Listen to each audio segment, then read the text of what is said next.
Locked In Baseball Podcast, Thursday, November 6th. It is a very important day. It is our 2025 Major League Baseball Award Show. We're coming to you live from Dallas, Texas. All the stars are out joining us this evening. Everyone is dressed to the nines except myself. Luis, who's hosting this thing tonight? Howdy, partner. How you doing? How you doing tonight? I'm doing good, partner. Excited to recap, put a bow on this 2025 season, which was a great season. But you didn't answer my question. And who's hosting this thing? Who Kimmel, George Clooney, I don't know. Billy Crystal. Who's in right now? Who's not canceled is the question. I think that's the first thing we got to ask ourselves. Like, who's not canceled these days? Who's in? And I mean, happy awards day. Locked In Baseball Pod today. Tuning live. I mean, we got William in his usual abode and me in my apartment. Yet again, this is what the baseball offseason makes you do. You got to have reasons to get up and get into it today. And I feel like today I've taken up some new hobbies in the past week. I mean, week we're at how many days without baseball? 5 days without baseball. Mm-hmm. And I mean, I've taken up country music, which I've already been a country music fan, but I've taken up I've gone full head in. I was at Bass Pro Shop on Sunday morning. I was shopping at Bass Pro. So for what? Yeah, I just went. I was bored. I didn't have baseball to watch it. I was like, you know what? Let's just go to Bass Pro. Got some clothes. Got some good apparel. What is happening right now? Halloween got extended, it seems like, but this is because of the baseball off season. Yeah, I guess we got a lot of time to fill between now and the beginning of March because we got the WBC this year. So yeah, we're going to be putting a bow on the 2025 Major League Baseball season today, handing out our awards, not only for MVP, Cy Young, and Rookie of the Year and stuff like that, but we got some fun ones at the back, biggest surprise, guy we're not giving up on, even though he sucked this year, best game, stuff like that. So it should be a fun episode. We will preview the offseason on Sunday night or Monday morning, depending on schedules. But that one's coming next week. We'll officially turn the page to 2026. But we wanted to give 25 its due because this was a really good season. And, we've talked about it before. This is the first year we've gone completely all in, 2 episodes a week instead of kind of the 1 a week we used to do. And we appreciate all the support you guys gave us this year. So as a reminder, we're going for 200 subscribers on YouTube. We're at 192 right now. We're trying to get that before the end of the year. So please hit that subscribe button. Drop a follow on IG, TikTok. We're over 1,000 followers on each of those. So let's try to get to 2,000. But yeah, without further ado, I think we're ready to get going. Unless you have any other thoughts. I mean, I think I'm going to come in costume for the rest of the postseason. Every week, I'm going to come with a different costume. I think that's just this. We're going to have to do something because it's getting dark, man. The dark days are here. It's dark at 5 o'clock, man. What are we going to do? It is dark at 5 o'clock. It's rough. I posted a clip. It all hits at once. Baseball season over. Clocks go back, so it's dark super early. It's starting to get cold here, or it is cold here now. And yeah, we do have the offseason to look forward to, which is always a lot of fun in free agency and everything. The first couple months, it does start to die down in like mid-January, February. So yeah, it's tough after having baseball every single day for 7-8 months, basically. It's very tough, but costume probably every week. Put in the comments what I should dress up as next week for the next week's podcast. I think we'll get some interesting commentary. I mean, Cowboys here. Did you buy the hat at Bass Pro over the weekend? I did buy the hat at Bass Pro. I wore it out after the World Series game. After the Game 7, you went out after the pod. I did. I went to go celebrate the end of the MLB season. I went to go celebrate. We have freedom again at nights.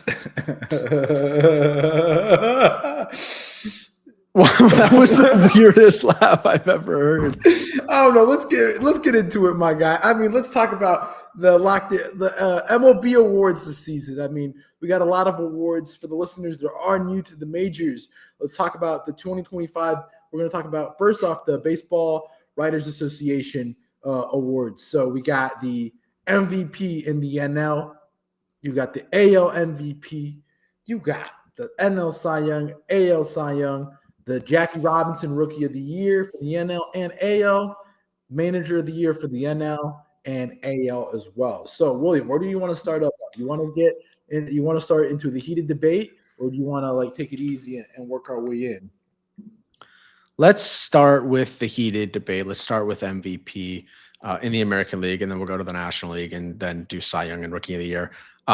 Important to note, we did have the Gold Gloves released. I think it was like Monday, and then Silver Sluggers were actually announced today. Platinum Glove tomorrow, and then Rookie of the Year and Manager of the Year, Cy Young and MVP. All that starts next week. Are you excited or not? I mean, I feel like every year we kind of know who's going to win at this point, except maybe American League MVP. This is the first year where there really is some debate, and it's still kind of up in the air. I think I have a general sense of where it's going to go, just kind of reading the tea leaves. But I do think there will be some nerve-wracking moments in watching that announcement show next. I think that one's on Thursday. So let's discuss, man. I mean, award season is a wonderful time of the year. I mean, it's time to recognize the wonderful seasons of these players. I mean, like we all say, you know, baseball is a game where, you know, there can only be one champion. And I feel like for a lot of teams, you know, having an award winner is a redemption quality. I mean, at least, you know, if Seattle's Cal Raleigh is able to win MVP, yes, you didn't win the World Series and you didn't get the World Series, but you hang your hat at some sort of history in the sense that you do have an AL MVP winner. William, you can fact check me on this one. Are there teams in the majors that have no MVP winners? Oh, yeah. Definitely. I can't think of all of them off the top of my head. But what I'm saying is like, it's truly grateful. Like, you know, like you say, there can only be one champion. I feel like it's a good consolation prize. It may not be the best consolation prize, but it's good enough. It may not be the new, the new Cadillac Escalade or that Bentley you want. It could be just a Chrysler 300. I don't know if you saw that joke that happened with that guy, but I mean, hey, it's a consolation prize. It's a car that moves, and I feel like that's what we need in society. So, without further ado, let's do the tail of the tape. We got the AL MVP. You got Aaron Judge, Cal Raleigh as two of your three finalists, which the two most important finalists in our opinion, and then you have Jose Ramirez. With all due respect to Cleveland and Ohio, you're in a great state. William would say differently. This is a Cal Raleigh and Aaron Judge debate. So, Jose, thank you for your great efforts. Season. Thank you for your efforts this year. Again, you're going to go down as one of the best. Like I said, we've gone over his podcast over podcast. Jose Ramirez's, resume is up for one of the better resumes in the game. It's just stunk that he was in an era with Mike Trout, who at that point was going super genius and going crazy. But let's just get into it. Tail of the tape. You got Aaron Judge and Cal Raleigh. Let's go through it. Aaron Judge with a 9.7 WAR, played in 152 games, did deal with that injury in his elbow and during the middle of the season. 179 hits, 53 homers, 114 RBIs, 12 stolen bases, batting average of 331, OBP of 457, slug of 688, OPS of 1,144, All-Star, and he has the batting title. Cal Raleigh, 7.4 WAR and more games, 159 games, 705 plate appearances, 147 hits, 60 homers, 125 RBIs, 14 stolen bases, batting average of 247, 359 OBP, 589 slug, and 948 of OPS. Also an All-Star and a Home Run Derby champion. Now, William, we do have to remind the listeners that these awards are regular season awards. So whatever you do in the playoffs does not count. As much as we want to count them, this is a 162-game award for all awards across the board. So we understand Cal Raleigh had a bunch of homers in the postseason, and Judge was also pretty good, just not the homers. I mean, I know chicks dig the long ball, and the long ball is what gets headlines. William, how are we feeling about this one? Higher WAR for Judge, more hits, and all of the batting metrics, barring homers, RBI, and stolen bases, Cal Raleigh is better at. Yeah, where'd you pull the WAR numbers from? I'm seeing a little bit different just on Fangraphs. I'm using StatHad Baseball, so I'm doing the comparison of this season. So gotcha. Yeah. So that'd probably be Baseball Reference thing because that's the same thing, same website, whatever. What's Fangraphs War having? Fangraphs has Judge at 10.1 and Raleigh at 9.1, so that's a full point more for Judge. I mean, I think you kind of know where I'm going. I essentially put my vote in. We don't actually have a vote, but I made my pick at the end of the regular season. I'm going Aaron Judge. I know it's controversial for some people, for Mariners fans. He led baseball in pretty much every hitting category this year. It was, you could argue, his best career year at the plate, even though he didn't have the home runs. But then again, you could argue if he was just healthy for those 10 games that he missed, and instead of playing 152, he played 160, 161, whatever, he would have gotten up to 55, 56 home runs. And the defense for Cal Raleigh, yeah, it's absolutely there. He wasn't as good as he was defensively in 2024, though. -4 blocks above average. Good at catching runners, stealing, and he's a really good framer. But the pop time isn't great. So I don't know. I mean, historic season from Cal Raleigh, 60 home runs, most ever by a catcher. I don't think anybody's going to touch that record for a long, long time. But I just think what Judge did at the plate and the way people pitch him is different than the way people pitch Cal Raleigh. I'm going Judge. I just think he had the better season when you factor in WAR. And again, WAR counts defensive metrics. Judge still finished a whole point above Cal Raleigh. And I know, F WAR, B WAR, it's not everything, but it is a good metric to, measure a player's overall contribution to the team, to his season, whatever. I'm going Aaron Judge 1, I'm going Cal Raleigh 2, and J-Ram is going to be 3rd as well. You could argue Scooble could be 3rd as well if you want to go pitchers, but that's my 3. I'd like to debate your partner with this one. Don't you think that Cal Raleigh has the intangibles? I mean, we forget that the most grueling position in Major League Baseball is being a catcher. And especially now these days with all that they go through, they have to manage a pitching staff, they have to hit. And not only, I understand the whole WAR aspect, but we have to look at the intangibles again. We have to look deep dive, managing the egos of a great pitching staff that was the Seattle Mariners. They had Brian Wu, who was in arguably one of the most underrated pitching seasons this season in the majors. They have Logan Gilbert. They had George Kirby, Luis Castillo. Like, they were a really good ball club. You do have to give credit to that. And aside, he's making all these defensive plays and stops, playing at a great, he wasn't a finalist for the Gold Gloves. By the way, I'm sorry to interrupt. On the Gold Glove, Kirk got absolutely robbed. They gave it to Dylan Dingler. I can't believe they robbed our guy Kirk there. The guy in the comments is probably going to dunk on us for stuff, But regardless, he's taking all those nicks and bruises back there. I understand Judge gets pitched differently, but I kind of do feel like, this is a big deal for Cal Raleigh. I think the defensive aspect and what the intangibles, like I said, he does of managing the bullpen, managing the defense, managing the pitchers, that's something to keep in mind, regardless of, what Aaron Judge does. Yes, Aaron Judge does get baked in that he is a Yankee and that, he gets pitched differently, but I mean, he does make an impact more than at the plate. So who's your pick? What's your 3? Obviously, I said J-Ram. Great State of Ohio is 3. But I'm asking you, don't you factor those things? But I know you have your pick. I do factor those things in, and I'm still voting Judge. You see, it's just, I got to go with my guy, Aaron Judge. Aaron Judge is number 1. Cal Raleigh is number 2. I just feel like what Judge does at the plate, and I feel like it is the most valuable player.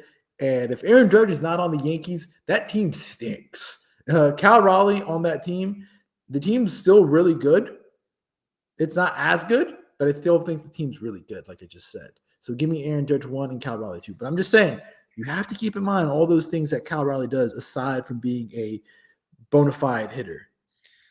Hypothetically speaking, if Cal Raleigh played for the New York Yankees instead of the Seattle Mariners, would he win MVP this year? Potentially. I just think there's some type of media bias that goes to it. It's that West Coast, East Coast thing. And I mean, the thing with Cal Raleigh is people aren't thinking about how good of it, like the defensive things of catchers. You can talk about it as an ex-player. Talk about the catchers you've played with, all the nicks and bruises and the balls that they have to take. Being on your knees for that long is like salute to you. Yeah,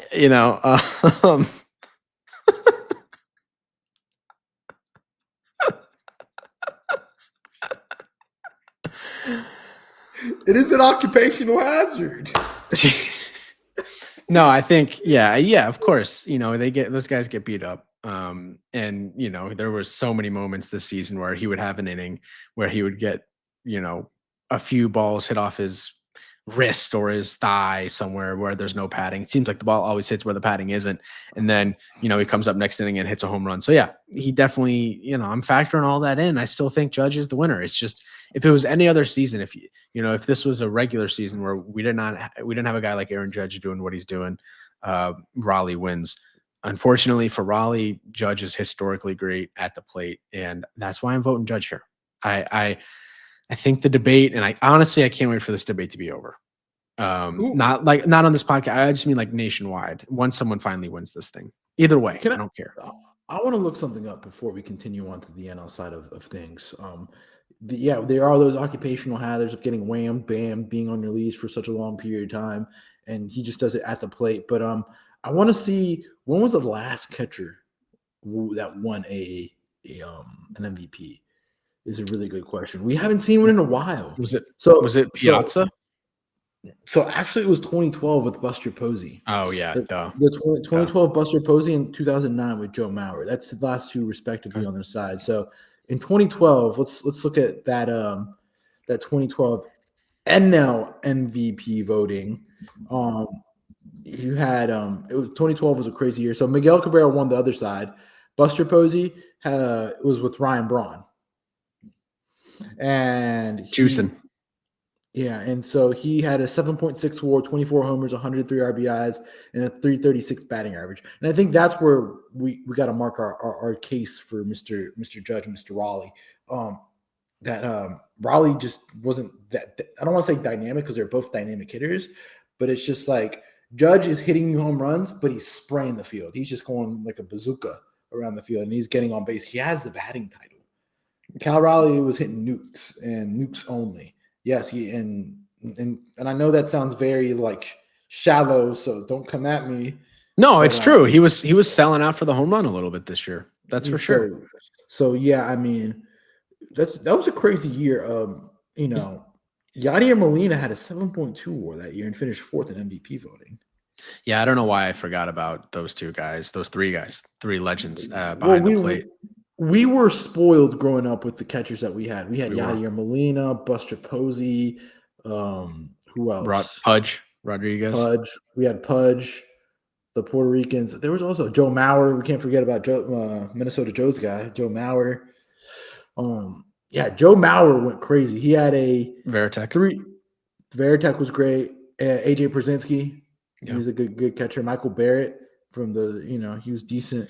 Jorge Posada, you can't forget Posada. The demon. But for context, Joe Mauer hit 365 that year. He won the MVP. 365, 444 OBP, 587 slugging, and 1,031 OPS. Does it say how many games he played that year? 138. So he did it. He played less games. I mean, let me trivia question. Who was number 2 and 3 that year? In what year? 2009? Yeah. I'm actually surprised looking at this list. 2009 American League. So the Yankees obviously. Was A-Rod up there? No. Yeah, I don't know. Not Jeter. Jeter was 3. Okay. Miguel Cabrera. No. Miguel was 4. 4. Who's 2? What team or what division? East, AL. Big Papi? Big Papi did not finish top 10. Wasn't the Blue Jays, wasn't the Orioles, it was the Red Sox, right? Or the Yankees? The Red Sox have 2 guys in top 10, and there's 2 more. One you already said one of the Yankees. Was it Pedroia? No. What? I don't know. Mark Teixeira. Oh, year one with the Yankees. Yeah, I should have gotten that one. Also, Piazza never won an MVP. That was a miss by me. He finished third in 2000 I and mean, that's second. He finished second twice in 96 and 97 when he's on the Dodgers. we say records are meant to be broken, but I think this record's going to be one that stands for a long time. The homer hitters. I mean, we don't see dynamic hitting catchers come across. Like I said, we were spoiled that we had Buster, those guys, but a lot of those guys we listed are defensive savants. Like Von Rodriguez was an incredible defender. Like, yeah, he could hit at the plate. Yadier Molina was Yadier Molina. I'm still surprised that he does not have a managerial job. Like, he's Yeah. going to be one of those guys that's going to be a manager somewhere in the league. And I mean, I think he's going to be managing us for Team Puerto Rico. Yeah, I think he's managing you guys again. Yeah. So he's been he manages. Yeah, he's been managing in the Puerto Rican leagues, which Puerto Rican leagues start next week. So William, I mean, Locked In Baseball Pod could start producing some content, overseas content, preparing for this potential lockout if the Dodgers go 3-peat. Yeah. All right, let's move on to the National League and the MVP. I think it's obvious who's winning. It's going to be Shohei Ohtani. That's the easiest bet of all time. Don't need to talk through the stats with Ohtani. But the conversation here is for second and third. And I do think there is a good debate here to be had. I don't think there's much. I'm going to take my guy, Kyle Schwarber. I'm going to talk about him later. Kyle Schwarber underratedly had one of the better seasons, for a DH this year. It just stinks because this is his career year. And there's a guy named by Shohei Ohtani there. He hit 240, which is the highest since last season, 248. But aside from that, he was a dude that was awful in 23 and 22, hitting 197 and 218 for the Phillies. He hit a career high in RBIs, 132, and he hit a whopping 56 home runs, which, I mean, again, hitting those homers in a park like what is it called? First Citizens Bank. The bank in Philadelphia. It's not like a hitter's park, like what Yankee Stadium would be, or what a Great American would be, or even, I don't know, maybe even the Little League field is that Sutter Home out there in Sutter Health. Excuse me, keep thinking about the line. Sutter Health out there in Sacramento. Kyle Schwarber, I mean, man, oh man, what a season. I mean, don't get me wrong. Juan Soto does deserve some cred and some ability, but again, you take Juan Soto off the Mets and they still miss the playoffs. So again, this is the most valuable player, and I do feel when you talk about most valuable player, you have to define what the most valuable player is in sports. And I think the most valuable player to me is the player that means the most to their team. And if you take off Juan Soto, you are not making any changes for the Mets, because what did they do the year before? They missed the playoffs. They made the playoffs, actually. This year, they missed it. Yeah, I mean, I get that logic, and I understand that that's what the award is called. I do feel like they just give it to the guy with the best stats. I don't think it's, because then you could just go down a rabbit hole of, hey, if you take Paul Skeens off the Pirates, they're winning 40 games. Or you take Shane Smith off the White Sox and they win 55 games or something. I don't remember how many wins they ended up with, but I know it was more than 55. I'm going to go with Juan Soto, number 2. Whoa. Yeah, I think he's going to finish second. He was among the finalists. 38 stolen bases from Soto this year in what was a career high there. He wasn't as good as he has been in years past in terms of like OBP and average, but he hit 263, had a 156 WRC plus, and had a career high 43 home runs. So great season from him. It started out very slow. People were nervous, but he got hot late. Really not late, toward the middle of the season, and then just was incredible the rest of the way. He kind of creeped into our MVP leaderboard late in the season. So I'm giving it second place, Juan Soto. I think he's deserving there. And then third place, I'm going to go Geraldo Perdomo, third place MVP over Kyle Schwarber. And the reason I'm going that is because I feel like Kyle Schwarber, yes, he had a bunch of home runs this season, 56 home runs to be exact, but it was, again, a somewhat one-dimensional season from Kyle Schwarber. He was outstanding. I'm not taking anything away from him. He hit 240, and when you look at what Geraldo Perdomo did, for the Diamondbacks. 290. This is a career for Perdomo. 290 batting average with a 389 OBP, 138 WRC plus, second in WAR in the National League at 7.1. That's from Fangraphs. Ohtani was at 7.5. He hit 20 home runs, 27 stolen bases, played really good defense at shortstop for the Diamondbacks. I just feel like Perdomo had a very good, elite season on both sides of the baseball. And that's why I'm going with him over Kyle Schwarber. If you ask the question, who was a tougher at bat to pitchers this year, I think the majority of them would say Perdomo over Schwarber, just because you can get Schwarber to strike out more than you can Perdomo. And between the three of them, Soto, Perdomo, and Schwarber, yeah, it's probably Soto. But I'm going Perdomo third, Soto second, and obviously first is Ohtani. There is the interesting conversation of who wins an MVP in the National League in the next 5 years if Ohtani's fully healthy. What do you have to do? You would have to do some video game numbers, but that's the whole thing in the AL. Like Kyle Raleigh did video game numbers as well this season. Then my question to you is: say you would still pick Perdomo, Soto at 2. Let's between Schwarber. I mean, Schwarber has more homers, more RBIs, more slugging, more OPS. The only thing that Soto beats out is hits, which is only 7 more hits between Schwarber. Stolen bases, which he's an outfielder, and on base percentage because he draws walks.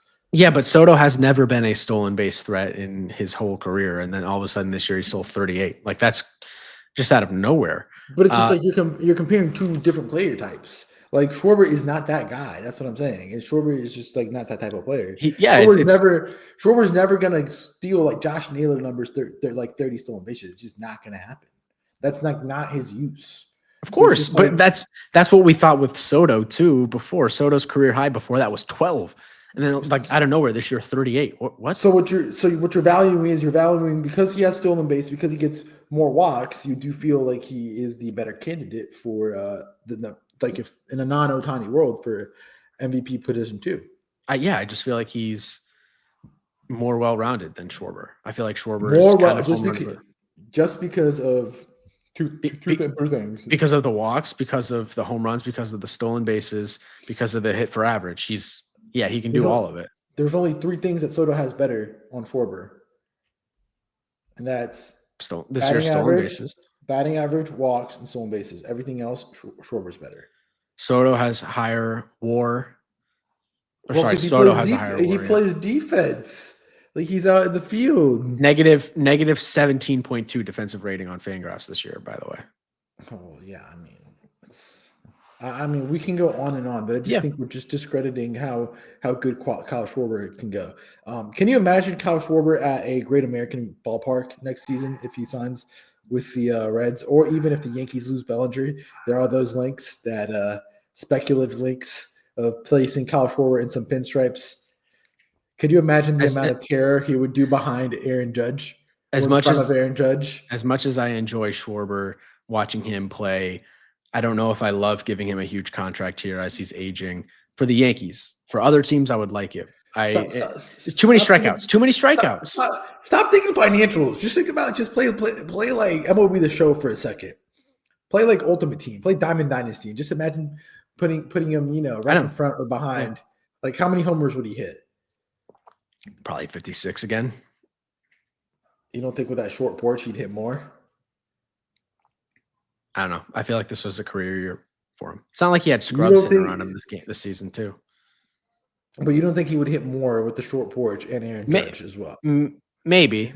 Bryce Harper in a down year, battling injury. Trey Turner was all right. Got hurt. Was pretty good. I won't say got hurt. So who else did he have in the lineup? Those are the main guys. Boom. But yeah, it's Harper and Turner. Yeah, that's what I'm saying. Think about it. Imagine Kyle Schwarber off the bat, Yankee Stadium with the short porch. Those Italians are going to be like, yeah, that guy Schwarber. I don't think he's Italian. Is he Italian? I don't know, but I don't think he is. No, but I'm just saying the Italian Yankee fan, that Jersey Yankee fan. Just think about it. They would love him. You would not think about this. You're not falling in love with this. What I'm selling. Like I'm not. Let's keep it going. We're 30 minutes in and we've done 2 awards. We got to go through these a little bit quicker. AL Cy Young. Who we got? We got the finalists. Your finalists for AL Cy Young are Hunter Brown, who is from the Houston Astros, Garrett Crochet with the Red Sox, and Tarik Skubal. So, William, who you got? I think this one's pretty straightforward. Skubal, Crochet, and Brown. 1, 2, 3. Skubal 6.6 WAR, Crochet 5.8, Hunter Brown 4.6. Skubal the lowest ERA by a wide margin, essentially the same in Ks per 9. Crochet actually led the league in strikeouts this year, but yeah, I think Crochet an incredible season, but I think it's just a hair behind Skubal, who is going to win his second straight Cy Young this year. Skubal, Crochet. I mean, Crochet was such a difference maker for the Red Sox. Just talk about the ascension the Red Sox made this year with him in that rotation. Before then, I mean, he was on the White Sox, and it was a big what if it was he going to continue that production from the White Sox. And now that he's on the Red Sox, he was elite. I mean, this year he pitched the most games out of the three. He pitched 205 innings, so he was a true workhorse. And getting up to the 200 innings mark as a major league pitcher is a true benchmark and something that we don't see often day in, day out, and especially in this modern Major League Baseball. 18-5, best record out of the three. The ERA is the highest, but he was a strikeout master, 255. Skubal comes out at 241. I'm going to be different with, man. Skubal gets all the pub, but I'm taking Crochet. He was really good. I know Skubal was recognized as the best pitcher in the game, and I do feel like he's going to win the award. But I have to give credit to Garrett Crochet, and I mean the Red Sox would be a completely different team without Crochet. So with the Tigers, I just feel that Garrett Crochet made such a big difference on that team, and there's just some numbers that the 200 innings pitched and the strikeouts was crazy. I mean, Skubal's the best pitcher in the game, and now I'm talking myself out of it. But no, I like the pick. I mean, yeah, I'm gonna take Crochet. What he does is crazy. I mean, it's a little bit of voter fatigue on my end. No, I think it's a fair pick. Crochet had a great season too, and I was, very close to picking him. Actually, I just feel like in any other season, he probably wins this award going away. But Skubal just he backed up last season and was even better than he was last year when he won his first Cy Young. So I'm going Skubal. I can see the argument for Crochet. Both were incredible this season. I think Brown is probably a distant third. Very distant. I think Hunter Brown had a great season, but I mean, what Skubal and Crochet did was otherworldly. The one thing that Skubal does have the edge on Crochet is that ERA. And I think the ERA and the control with the walks. So, I mean, Crochet is just such a difference maker. It's just consistently in his second year, big league year, in my opinion, just big year. Man, he was so good. Let's move to the National League. Cy Young. The finalists are Paul Skeens from the Pirates, Yoshinobu Yamamoto, and Christopher Sanchez from the Philadelphia Phillies. My ballot, I'm going number one. It's going to be Paul Skeens. 1.97 ERA. This dude had a sub-2 ERA, 32 starts, was healthy all season long. The strikeouts were down a little bit, surprisingly, 10.36 K per 9 this year. But yeah, he was incredible. Led the National League pitchers in WAR at 6.5 on Fangraphs. Second was actually Sanchez at 6.4. He's going to be number 2 for me. The only thing with Skeens that was a little bit frustrating for me this season is they did limit his innings, only 187.2 compared to Sanchez's 202, and Yamamoto only had 30 starts, so he was a little bit less in terms of innings pitched. But would love to see that season when eventually the Pirates, or if he's on a different team, probably when he gets stretched a little bit more and goes close to 200 innings and is pitching in the playoffs. That's going to be a lot of fun to see him in those big games, see how he performs. But 1 Skeens, 2 Christopher Sanchez, and 3 Yoshinobu Yamamoto. If we factored in the playoffs for this thing, Yamamoto's winning, but it's not. It's regular season, so I'm going with that order. I just think, I think you hit the nail on the head. I think with the playoffs, I think Yamamoto goes 2. I just think Paul Skeens is on a whole different planet. He's an alien. I mean, let's talk about it, my guy. It's very Jacob deGrom-esque. For reference, we talk about, I kind of feel like now going on this day and age, we start to not discredit wins, but I don't think we're putting that much stock in the wins, which I'm totally okay with, because there are really good pitchers in Major League Baseball that are just on bad teams that just don't get run support or just don't care about putting a winning product, for lack of a better terminology. And I feel like Paul Skeens does fall into one of those categories where he's just stuck on a really, really poor roster. For reference, Jacob deGrom in his 2018 NL Cy Young winning year, 10 wins, 9 losses. Paul Skeens went 10-10. Sounds like an NFL record going like 8-8 back in the old days, a couple of years ago. That's how it sounds like, borderline 500. But when you look at the stats and the metrics, ERA sub 2, 216 strikeouts, and he had 42 walks, which is lower. Christopher Sanchez obviously goes number 2, has the most wins out of all the bunch, most innings pitched at 202, true workhorse, and he started tied for most starts with Skeens, and he had an 8 WAR. But I mean, Skeens is on another planet, and I want to see next year. My biggest takeaway for this is I want to see, like you said, you want to see Skeens go 200. I want to see Yamamoto take that next level. I want to see him do this for the whole season. I want to see the playoff Yamamoto through all 162 ball games next year. Again, we saw in the postseason how elite he could be. I think the postseason is a good springboard for Yamamoto next season. I feel like he's setting himself up for next year to really have a Cy Young season and go at Paul Skeens for the Cy Young if Tarik Skubal doesn't come over. That's interesting. I think the Dodgers would tell you they'd rather have him fresh for the playoffs. It worked out for their pitchers this year. That said, from the fan perspective, Yamamoto being one of my favorite players to watch, yeah, I would love to see him just go 200 plus innings. I do want to give an honorable mention to Logan Webb, 207 innings, led baseball, 34 starts. He's been a workhorse. Guy pitches, he never misses a start. He's always going 200 plus. Well, the thing with Logan Webb is he's going to have that minor league suspension he had over his head. What was the minor league system? I don't remember. He got popped. Logan Webb got popped for PEDs in the minors? Yeah, he had an 80-game suspension. You didn't know this? I We forget. talked about this on pod. When was this? Oh, yeah. He was suspended for 80 games for testing positive for an anabolic androgenic steroid. What year? 2019. I totally forgot about that. And with that note, wait, I was going to say, last note on this. Paul Skeens, 23 years old. There's a certain Hall of Fame pitcher that just finished up his career that won his first Cy Young at 23 years old as well. Kershaw? Yeah, 2011. Can I give you a question? Do you think if Yamamoto goes out ballistic next year, do you think we'll have real conversations about Cy Young next year? Do you think that, I don't want to say that the postseason, because this is not a postseason award, but you feel like this image that he's kind of building, I don't want to say brand, but this resume and body of work he's having, you don't think it's going to factor in next year if he goes nuclear? I think it will. Voters are human. They're going to weigh.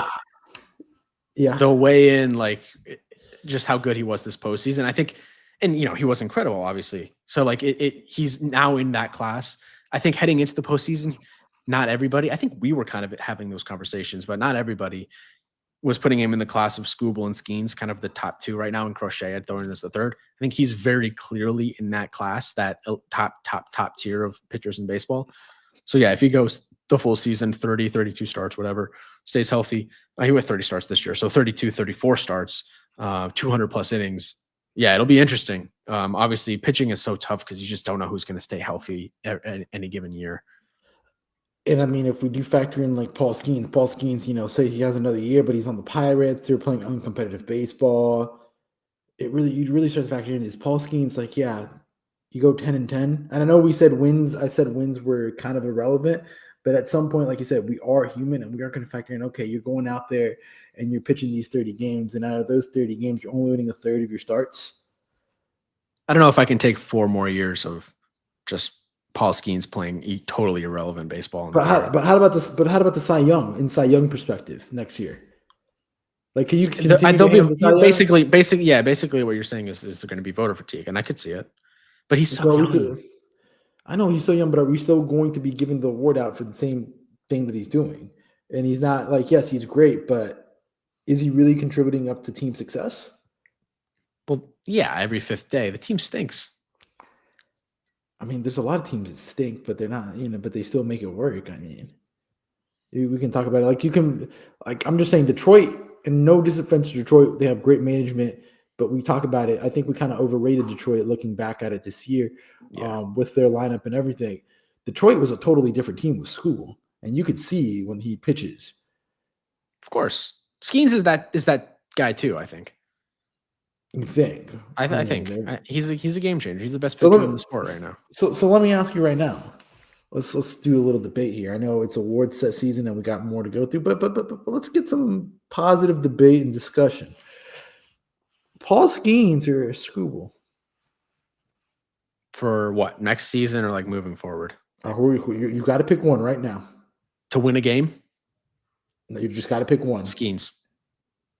You're picking Skeens over Scooble. You That's think what he's the better pitcher? that's what my gut's saying. Yeah, Your gut's right. Skeens. Okay. I see it. I can see both ways to it, but you know, Skeens. Skeens. Fair enough. Skeens. All They're right, let's both, get. yeah, both good. Rookie All of the right, year. let's continue the Rookie of the Year award. I mean, in the AL, we have our finalists from the Baseball Writers. We'll go through quickly. Again, Roman Anthony, Nick Kurtz, and Jacob Wilson. For me, it's Nick Kurtz. What Nick Kurtz did this year, again, I've said it on pod. I've said it here a lot. I think he's on the plane for Team USA here upcoming for the WBC. I don't think there is a better option of a first baseman aside of Pete Alonso right now for Team USA that I can think of. Matt Firmly in the Olson. top. It'll be tough. Nick Kurtz, Matt Olson. It's a tough debate. Matt Olson has the glove, but Nick Kurtz is a different demon with the bat. Again, I do think we're going to have discussions of him being a top 4 to top 5 first baseman. Definitely number 1 for me. Jacob Wilson would have been 2, but I mean, it did hurt that he had the hand injury. So I'm going to put Roman Anthony 2. I think y'all know my opinions on Roman Anthony. I mean, he's a clear difference maker for the Boston Red Sox. That team went into a tailspin to end the year. And, Jacob Wilson was great, but not like Roman Anthony making an impact on the 26-man roster. Yeah, 1 is Kurtz. I got more on him later. And 2, I'm going as well with Roman Anthony. It's crazy how, like you said, they just fell off once he got hurt. And in the postseason, that lineup just felt entirely different. The Yankees probably lose that series if Roman Anthony's healthy. Potentially. I think they do. And then number 3, I'm not going Jacob Wilson. I'm going to go Shane Smith. Give some love to the South Side. 3.81 ERA, 2.2 FWAR. Jack Leiter had a really good season too. But he made 29 starts. Smith did 8.92 K per 9. Give me him for 3rd for American League Rookie of the Year. This is a good class. It's a very good class. And I mean, when you look at the NL, your 3 finalists are Caleb Durbin, Cade Horton, and Drake Baldwin. I'm going to give it to Drake Baldwin. I think Drake Baldwin is a very good catcher. I think he was one of those guys that was clearly affected by the playing time, that the split that they had with the Braves. But, I mean, he was such a good hitter. He hit 274, with 19 homers, 80 RBIs, and an 810 OPS for his rookie season. He had the most RBIs for a rookie in the NL this year. He's my pick. I mean, he's going to be a mainstay in that Atlanta Braves lineup for Braves country next year in Atlanta. Number 2, Cade Horton. I'm going to let you talk, Cade Horton. You can do your thing with him. And Caleb Durbin 3rd, which, I mean, Yankee fans are very frustrated with. I don't say very frustrated, but it's kind of like he was a pleasant surprise. This is the way I like to present Caleb Durbin. I mean, the 25-year-old, he hit 256, 18 stolen bases, 53 RBIs with 11 homers. He had a 13% swing and miss rate and a 9.9% strikeout rate, which were both among the lowest 5% of MLB hitters. So an elite strike zone and eye discipline, which, I mean, something the Yankees could have used in the postseason. That's absolutely right. Really could have used Durbin on the Yankees this year. I'm going with Cade Horton as my National League Rookie of the Year. If you look at pitchers that have thrown or that threw 60 plus innings in the second half of the season, he's 7th in FWAR at 1.8 in the National League, of course. In the second half there, he had a 1.03 ERA and 61.1 innings pitched. And that's 12 starts. He was 8-1 in those starts as well. So he was incredible. Season numbers are good too. I'm going Cade Horton. I think he's going to be a real difference maker for the Cubs moving forward. And we saw just how much they missed him in the postseason when he was out with, believe it was the rib injury. So Horton 1, 2 Baldwin. You made the points on him. I think he's going to be their starting catcher for a long time there in Atlanta. Missouri State product. And number 3, yeah, Durbin as well. So All right, I think that's perfect. Let's go manager of the year in the AL. Your finalists are John Schneider for the Toronto Blue Jays, Stephen Vogt for the Cleveland Guardians, and Dan Wilson. And it's kind of hard for me with what happened in the postseason. I want to take John Schneider for the Blue Jays, but again, this is a regular season award.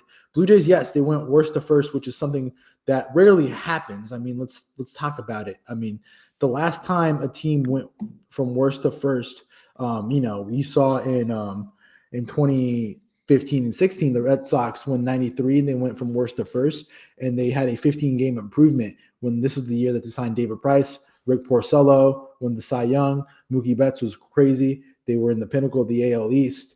But I mean, talk about it. In other years, like 2012 and 2013, they also went worst to first, the Red Sox, and they won the World Series, going from 69 wins to 97.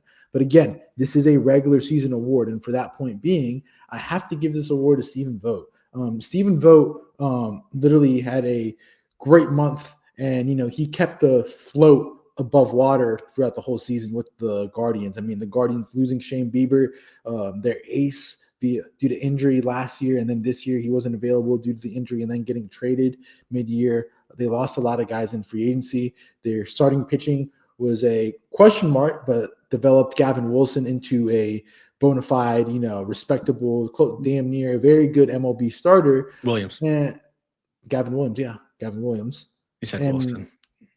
yes, Gavin Okay, Williams. okay. And I mean, Jose Ramirez is that guy in that lineup who keeps it going. They got Stephen Kwan, and they made it happen. I mean, David Fry was one of their big mainstays in the lineup last year. David Fry was hurt for a good portion of the year, and they came back and they clawed back and they got to the Tigers. I know the postseason didn't go how the way they wanted, but again, this is a regular season award. 15 and a half games it was that they overcame that deficit. Hard to argue that one. I'm going John Schneider. I mean, I'll talk more about the Blue Jays a little bit later in the episode, but they were projected to finish last by pretty much every single outlet in the American League, that is in the American League East, and they won the division. They finished with the best record in the American League in the regular season. They were a juggernaut at home. So I'm giving it to John Schneider. And we don't have to do 2 and 3 for this, but I think it's Schneider, and obviously if you factor in the postseason, he'd win. But just a great year for the Blue Jays in the regular season, and obviously the postseason they validated that regular season success. But I'm going John Schneider. For the NL, the finalists are Terry Francona, Pat Murphy, and Rob Thompson. For the Philadelphia Phillies. My vote goes to Pat Murphy again. Pat Murphy, with all the losses that the Milwaukee Brewers had, they didn't have Devin Williams, lost him. Again, they were piecing together their rotation with Brandon Woodruff, who came in midseason. Started the year out in New York, and we thought the Brewers were going to be cooked. I mean, the Brewers are giving up runs left and right. It was like a little league team out there, like a JV varsity team giving up runs for the first 2-3 weeks. But slowly had incredible seasons from Bryce Terang. Jackson Turrio was great. And, they were the best record in the whole NL. They were 97-65. That's another NL Central title for Pat Murphy. Pat Murphy's going to have to be in these conversations for one of the top 5 managers in the game. This would be his second NL Manager of the Year if he indeed wins this year, and it would be the first back-to-back NL Manager of the Year award since Bobby Cox with the 2004 and 2005 Atlanta Braves. So he's my pick. In second, I'd put Terry Francona for what he did with the Reds. I mean, this is what Terry Francona does. Terry Francona takes a bunch of young ball boys and takes them to the elite, the pinnacle of the top. And then you got Rob Thompson. I mean, Rob Thompson, you have an elite roster. I know. I don't really understand that nomination. There's just not many to pick from. But I would have given it to Clayton McCullough. I know they finished below 500, but the expectations heading into the season were like nothing for the writers. The writers did not agree with that.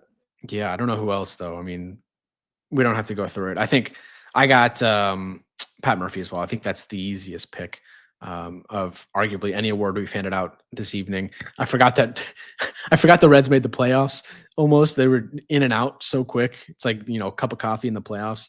We kind of expected that as they were playing the Dodgers, but there's really not many other nominees you can think of because Arizona was disappointing, San Diego, San Francisco, kind of, same thing there. No one from Colorado, St. Louis, Pittsburgh, Chicago, no, Washington. It's really grim for NL Manager of the Year. So I actually would have given it to Clayton McCullough as the third nominee instead of Rob Thompson. It's not like Rob Thompson, was doing anything unexpected. They were expected to be that good, but those are our picks for the Baseball Writers Awards. Now we can move into some of our. Oh, sorry, we got reliever of the year too. I don't think that was Baseball Writers though. I think they just announced starting this or next year it'll be Baseball Writers though. You know what it is about the managers? It's just it's tough because Terry Francona does it year in, year out. It has to be Pat Murphy, my guy. Gotta be Pat Murphy. Easy pick. Relievers, go ahead. Reliever of the year in the American League is not a debate. It's Aroldis Chapman. It's Chapman. 1.17 ERA. There was a point in the season where he had gone like almost 2 straight full 9-inning games of not allowing a hit. Something crazy. Or maybe it was, I can't remember. It was some crazy scoreless streak. I mean, incredible season from Chapman. More on him later too, by the way. But that's my American League reliever of the year. Other nominees would be Munoz, Kate Smith. You know who the other one would be? Class A. I'm not betting tonight. If I were a betting man, maybe, but no. Give me Josh Hader has to be up there, my guy. Yeah, he got hurt. Josh Hader. If he doesn't get hurt, he would have had a good shout at the award. I think the NL is quite obvious who wins the NL side of the award. You got to give love to Roberto Suarez from the San Diego Padres. I mean, Robert Suarez. So he had 40 saves this year, pitched 69 innings. He struck out 75 pitchers, 75 hitters this year. I mean, was an incredible starter reliever for the Padres. Again, he's my number 1. 2 would be Johan Duran. Again, he was great for Philly, but again, he has that AL built in. And then Trevor Meagle with 30 saves. I mean, he was really good in that Milwaukee pen. It really hurt that he got hurt down the stretch. Yeah, McGill was good. Robert Suarez opted out, right? He's a free agent. Yeah, he's now a free agent. Get paid, my guy. The closer market in free agency, you're going to see Edwin Diaz. You're seeing Fairbanks. I mean, if you need a closer, this is the year you go get your closer. I mean, Dodgers are looking for some closers. So, hey, Robert Suarez takes the trip up I-5. That would be crazy. How many years deferred? He's 34. He played in Japan for the SoftBank Hawks and the Hanshin Tigers. You know, Devin Williams is going to end up as a high leverage righty guy for the Dodgers next year. You just know him and Roki coming out of the pen. One's throwing a splitter, the other one's throwing the changeup. Good Lord! I can see it. I can see it right now. Devin Williams and Dodger Blue. I can picture it. Could you see the splitter and the changeup just coming in back to back? How do you hit that? He developed some crazy pitch, gyro ball, curveball. All of a sudden, Devin Williams is coming out next year with a 5-pitch mix. 5-pitch mix. Mark Pryor in that pitching lab in LA, they're doing something. I mean, they just DFA'd Tony Goslin, ex All-Star. Can you imagine the embarrassment of riches you have just to be like, hey, we're just DFAing an All-Star that's been hurt for like a year and a half. We're just going to DFA him because we're the Dodgers. We got somebody coming up real soon to replace you. I'm going to give my reliever of the year to Edwin Diaz. 1.63 ERA, 28 saves, 62 games. Less appearances, less saves than Suarez, but he was arguably better K per 9, walks per 9 higher, less hits per 9. So I'm giving it to Diaz, but it's close. I think you could give it to either. I was about to say that Edwin Diaz to the Dodgers with his brother, but his brother's on the Braves. So yeah, I don't see Diaz in LA. I mean, hey, he loves Steve Cohen. I remember that was a big thing. Let's talk about our awards now. These are some self-selected awards. We've decided some specialty awards. William, let's talk about game of the year. For me, it was that Marlins-Yankees game. The Marlins, that sweep was incredible. It's coming on that pod. That end of the week was crazy. You were so mad. You're so salty. 13-12 Marlins beat the Yankees August 1st. This was in right after the trade deadline. It was crazy. Um, the Yankees took a 6-0 lead in the fifth. Then the Marlins made it 6-4 in the fifth. Then Grisham hit a 3-run shot in the seventh to make it 9-4. You're feeling good. But then the Yankee bullpen completely capitulated. Kyle Stowers had a great season, by the way. Hit a grand slam to make it 9-8. Javier Sanoja, 9-9, home run there in the seventh. And then Agustin Ramirez had a 1 RBI single to make it 10-9. But then in the eighth, the Yankees come back. Volpe homers, ties the game. McMahon had an RBI single in the ninth, 11-10 Yanks. And then Volpe doubled to make it 12-10, giving the Yankees some much needed insurance runs. But the Marlins were not done. Camilo Doval blew the save. Xavier Edwards had an RBI single that scored 2. That was the ball that got past Jose Caballero right under his glove in right field. That tied the game at 12. And then Agustin Ramirez had the fielder's choice, which made it 13-12. Marlins win. Every single player that the Yankees acquired at the trade deadline in this game blew it in some way. Jake Bird gave up a home run, gave up 4 earned runs in a third of an inning, and then got sent down to the minor leagues. Bednar, an inning and 2/3, 2 earned runs, and Doval gave up, obviously, the walk-off there. So I believe that was all of their first appearances, too, for the Yankees. It was truly madness. Truly mad. You couldn't script it better than that for the Marlins. They all capitulated. I mean, William, you also put down here the Game 7. I mean, that's going to be everybody's answers. Recency bias, Game 7, which, I mean, was great still. And you also put Rockies beating the Pirates 17-16. And ironically, that was on the exact same day as the Yankees Marlins game that I just talked about. The Pirates took a 9-0 lead in the first, and then essentially the Rockies came all the way back. It was 9-4. Pirates. The Pirates actually took a 12-4 lead in the fourth, yeah, and then just a ton of runs, and eventually, the Rockies scored 5 in the ninth inning, walked it off with a Brenton Doyle 2 RBI home run. That was, bonkers between two of the worst 2 teams in the league. A lot of fun, though. Great game. And, Game 7 World Series is up there, of course, as one of the best of the year. I mean, Game 3, although of the World Series, got boring in extra innings, wasn't the best extra inning affair. But you didn't, so you liked Game 8, essentially. Yeah, Game 8. Yeah. Game 8. Okay. Yeah, essentially. Moment of the year for me has to go Ohtani. Ohtani's Game 3 and that game. The Ohtani playoffs this year. Ohtani Game 3 and then Ohtani's clincher versus the Brewers has to go up there. Aside from that, I love the Cam Schlittler just being a dog. Absolutely coming in. The whole Twitter beef ensuing with the Boston fans. And then I thought it was so funny after the Yankees got eliminated, he changed his whole Twitter page to Bruins Bruins logos and everything. So he actually bought into his joke, and I mean, I respect it. I mean, he was great. I mean, we haven't seen a performance like that from the Yankees in a while. I mean, I feel like the Yankees always have that one memorable moment like that and high stakes, and the season just goes left recently. Like last year, it was the Juan Soto homer, and then after that was the Freddie Freeman grand slam. This year was the Cam Schlittler performance, and then the Yankees just got absolutely wrecked by the Blue Jays. Yeah, Schlittler, that was fun. He's very active on Twitter. My best moment of the year, George Springer, ALCS Game 7 home run. That was just an iconic moment for the city of Toronto. I also have the Eugenio Suarez Grand Slam in Game 5 of that series. And then from the World Series, my pick is just Yamamoto winning 3 games on his own, coming out of the bullpen in Game 7 after pitching 96 pitches the night prior and then going, 2 2/3 innings pitched. Incredible. Won the MVP. So much fun to watch him this postseason. So I got those 3 moments in the in the postseason, and then regular season.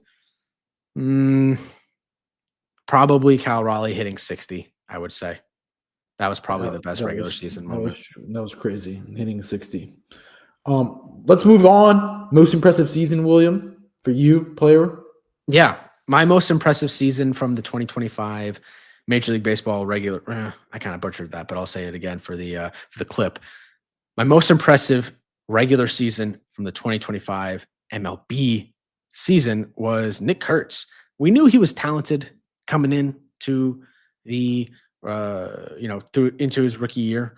He debuted on April 23rd. And if you look at the numbers since April 23rd across Major League Baseball, Nick Kurtz finished third in WRC plus with 170. He was eighth in home runs at 36, 17th in batting average at 290, seventh in OBP at 383, third in slug at 619 behind only Aaron Judge and Shohei Ohtani, and also third in OPS at 1.002, also only behind Ohtani and Judge, and 17th in F4 at 4.6.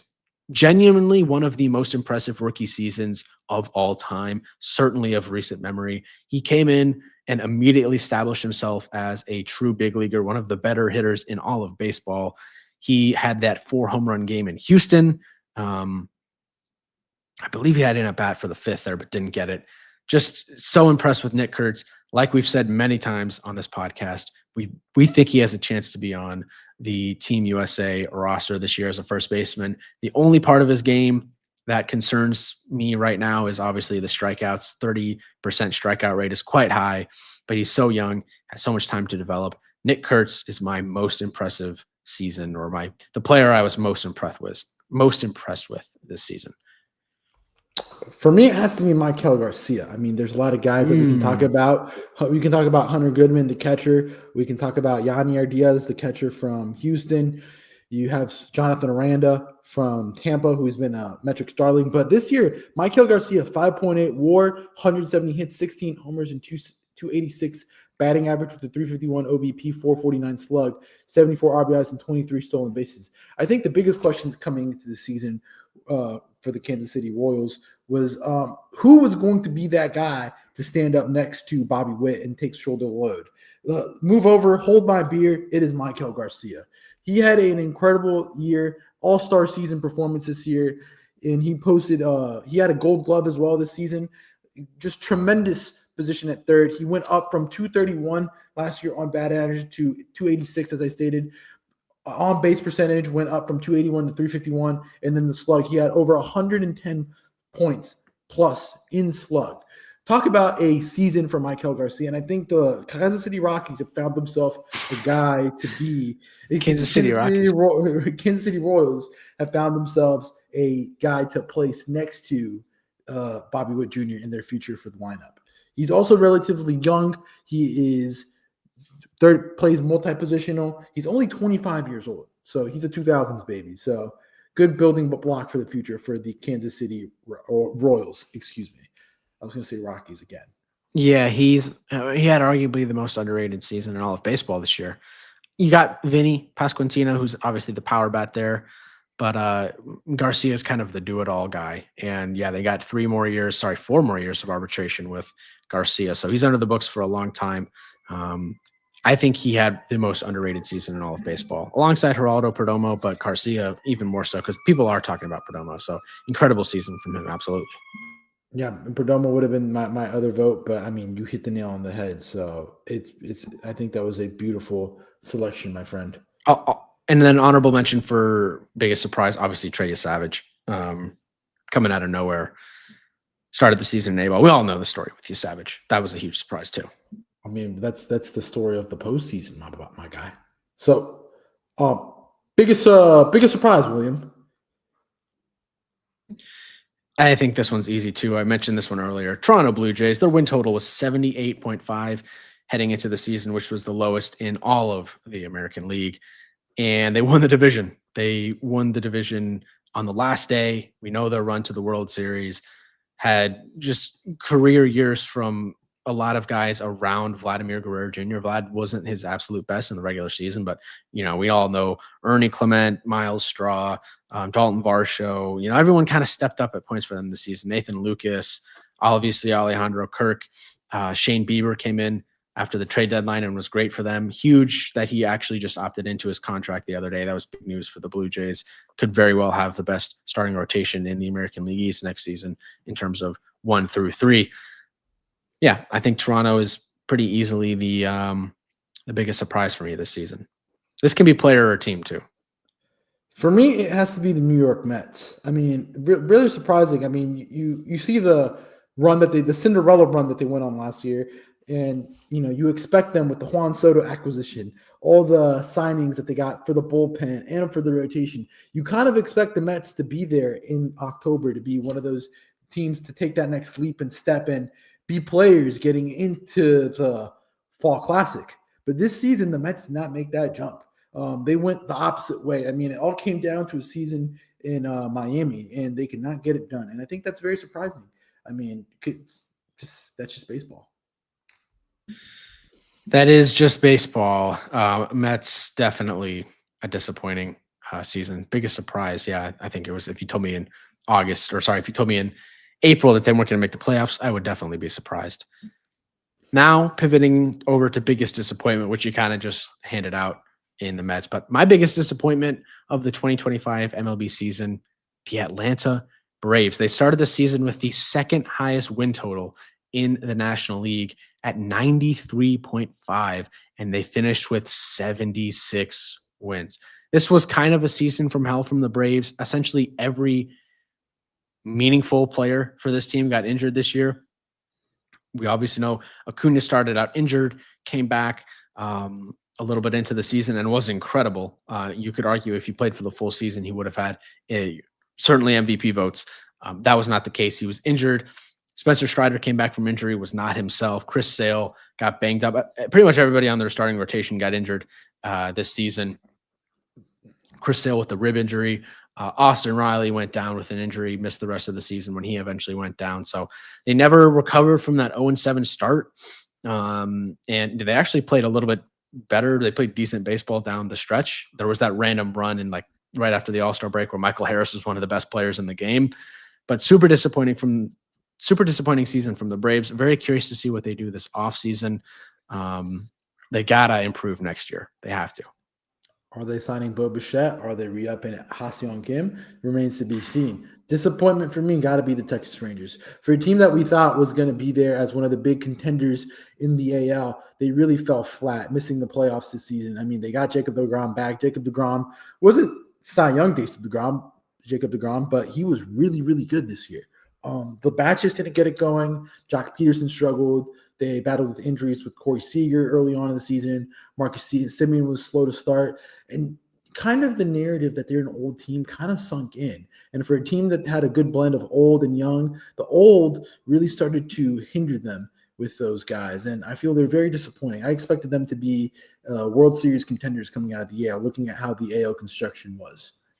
Yeah, Eovaldi was kind of their Cy Young caliber starter over deGrom. Both were really good. They had arguably the best rotation in baseball for a good chunk of the season. That was not the case down the stretch. Just so many injuries. They didn't hit all year. That was the biggest thing. Jock Peterson was terrible for them. He opted in, no surprise. And they missed the playoffs. Disappointing season for sure from Texas. And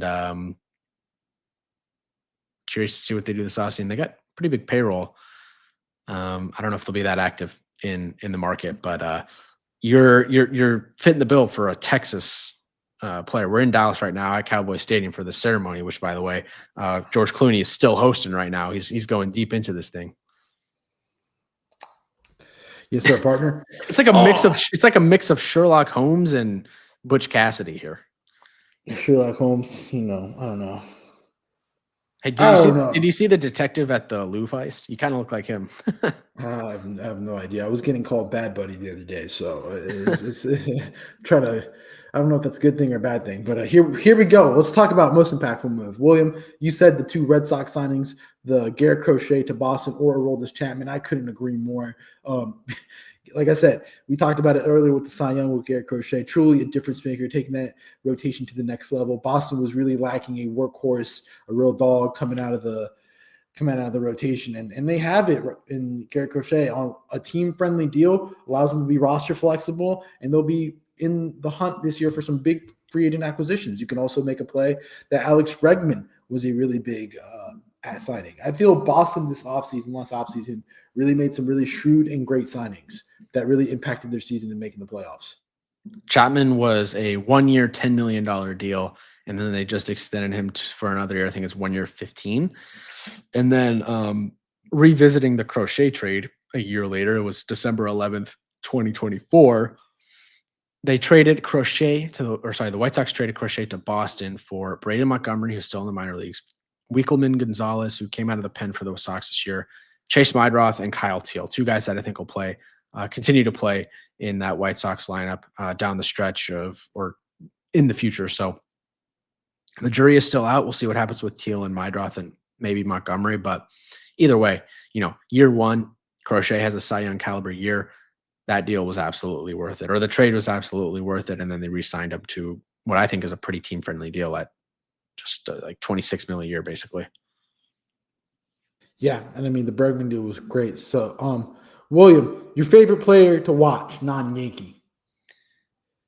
Nick Kurtz is on this list. Also factoring in the postseason, you got to say Yamamoto. Paul Skeens is an obvious choice. And then, I'm sorry, I'm not giving you one answer, but PCA in like the first half of the season was so fun to watch. I thought the Cubs had like a true superstar. The underlying metrics weren't good, and he's still going to win the Gold Glove in center field essentially every single year that he plays. But the bat is not what we thought. But in the first half of the season, we're like, oh my goodness, this is the next superstar. But baseball's a tough sport. Let's see what he does next year. I'm excited to see what he does next year. Baseball. I personally like Jarren Duran for the energy that he plays around and how he runs around the base paths.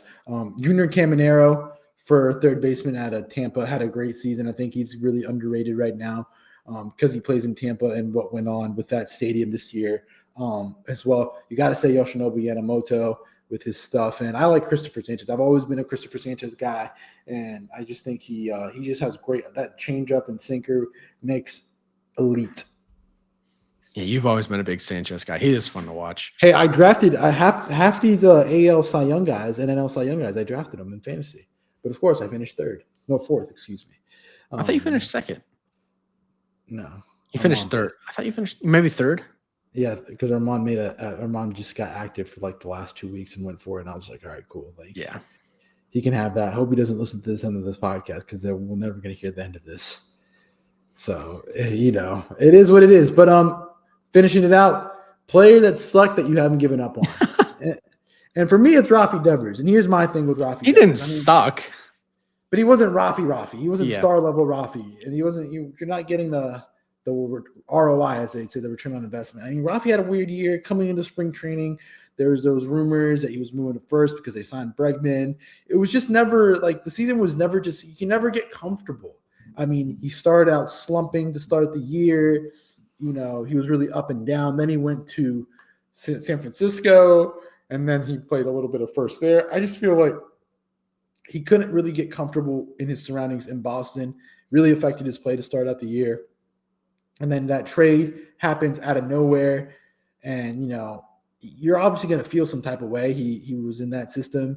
He has those memories as a Red Sox. And, I mean, playing in San Francisco is a whole different type of ball game. And you do have to think about the dynamics of East Coast versus West Coast. And that really does play into the part. So, I mean, Rafi wasn't great.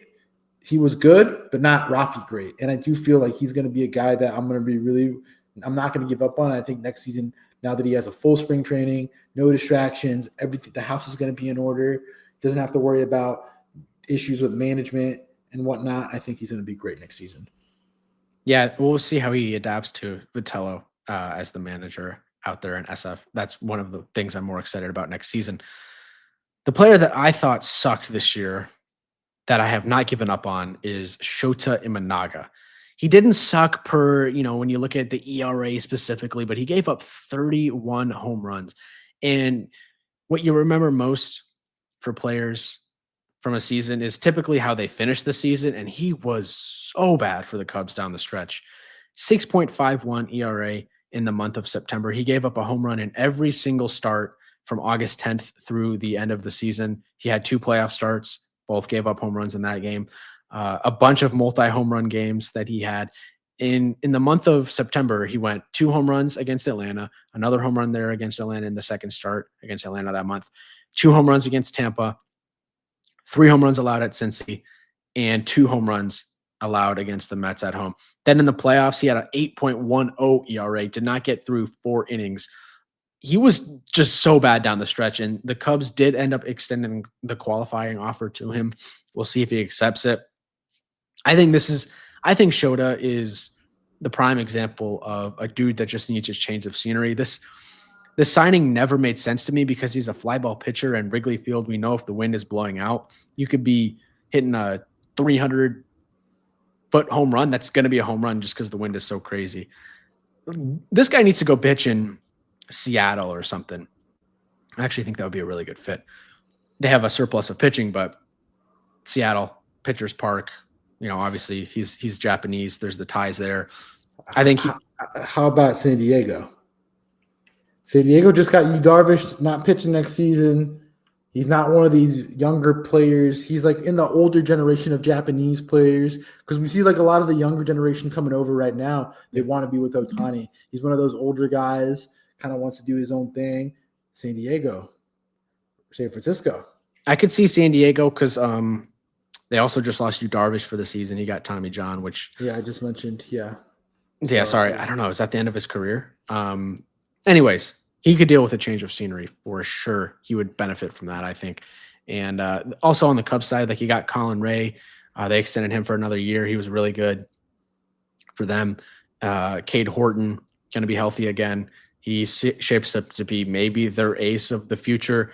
You got Justin Steele coming back next year. I think the Cubs and Shota Imanaga should go their separate ways. And he sucked in the second half of the season toward the end of the year. So I've not given up on him, though, because if he finds the right place, I think he can be good. And with that, that's it. Calling it. Time to get rid of this attire.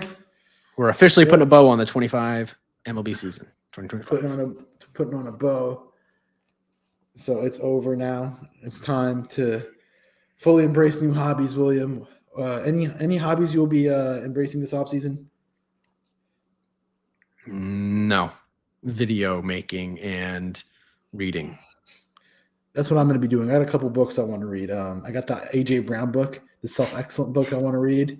And there's a book that I was Lane Kiffin posted a good book that I want to start reading. So, yeah. I personally am a big Lane Kiffin guy. So, he has a book, a 365-day book to read. So, I don't have ESPN Plus. I have YouTube TV. I can't watch any games. So, I'm hold the line. Do not give in. Hey, I'm not doing keep my networks. I am literally going outside and touching grass, literally, right now. The further we move along with this standoff, the more I realize I can live without ESPN. So I'm not getting their garbage service. I'm sorry. ESPN Bet went under, ESPN Zone. Have you just noticed everything ESPN that is TV related kind of goes under?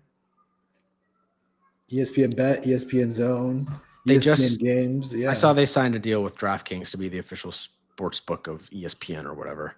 Of course, everybody's hopping on DraftKings right now. It's just hard to crack into that market. FanDuel and DraftKings kind of dominate it. I don't really know what other sites people use. Whatever. Barstool went to DK. to DK as well. Yeah. Hard Rock Bet. We do not condone any of that, to be fair. We did have a betting segment last year in the pod, so yeah, our locks of the week. I think we're done with that. I don't think we're bringing that back. That was 2024, not 25. This is under new leadership and ownership. We've since pivoted our ways. All right. Yeah. Well, Sunday for the off-season preview. I'm down. All right. Sounds good. Anything else today? This was a long one. Nothing else, my guy. I'm gonna go embrace these new hobbies. I'm gonna go start wrangling some bull this weekend. Can't wait to see what what can't you wait to see? What you dress up as next episode. You're really like not ready for that. You're kind of not expected. You're not like excited for this. We'll see. It's bring some energy to the off season, much needed. Hey, I'm trying to look like Giancarlo by spring. So just stay healthy.